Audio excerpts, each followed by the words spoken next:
I'll quit smoking. I'll start going home early. I'm determined to learn swimming. I'm sure you must be having or listening to these phrases recently. No wonder why January is often called as a month of changes.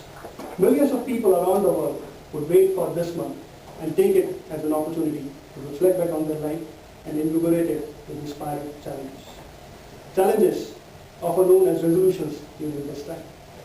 But do you really know how many of these people would finally give justice to their resolution? The annoying reality is 80% of all the New Year resolutions are broken by January 31st. And if the resolution has something to do with health, fitness, or a girlfriend, 90% of them are history by January 15th. So why is it we make a resolution and don't follow it? Is it because we wrote it on a piece of paper and threw it away? Or we took it to flatter someone else? Toastmasters, and yes, let's go deep inside the shafts of resolution setting mechanism and identify the reasons for not keeping our resolutions.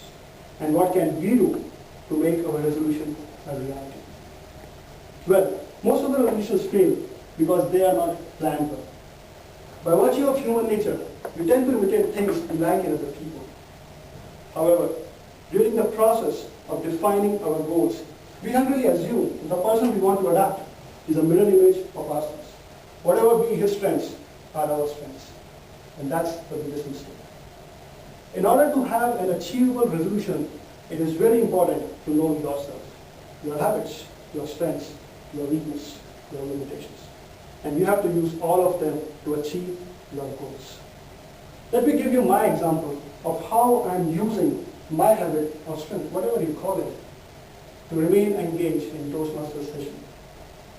Marvel the fact that Toastmaster allows a person to take up level 3 speech without spending a single penny. I decided to become a member as soon as I delivered my icebreaker speech. Whenever I used to come on this stage, I had a notion that the fear that I had would dismantle my goal of becoming an effective communicator.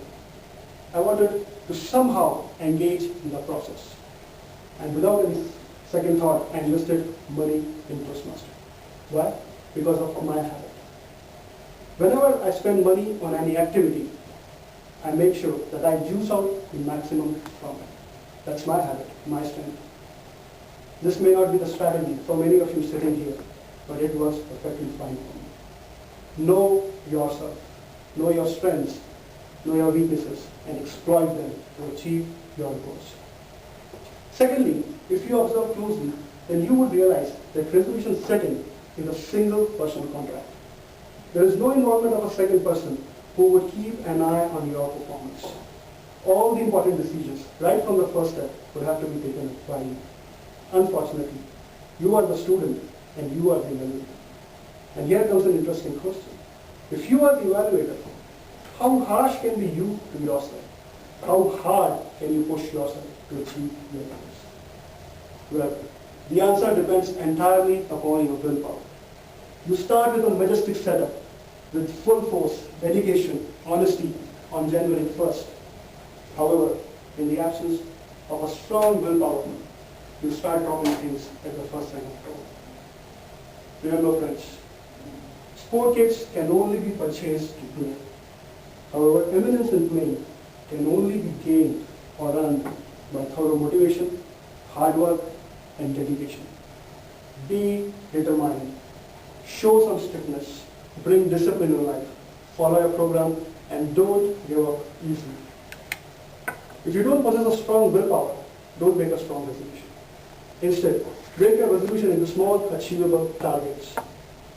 The pain you would realize in achieving those targets will make you reliable. Lastly, resolution setting is the first step towards a long journey of making a new change in your life. Accurately define it.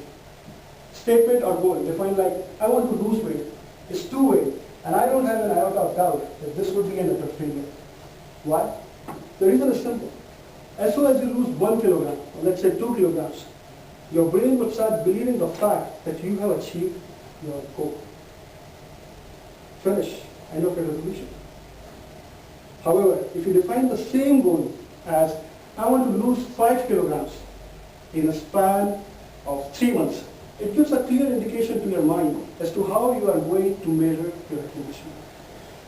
Be very specific and clear while defining your goals. When I picked up my dictionary to make sure that I understood the meaning of the word resolution correctly, I made a profound discovery.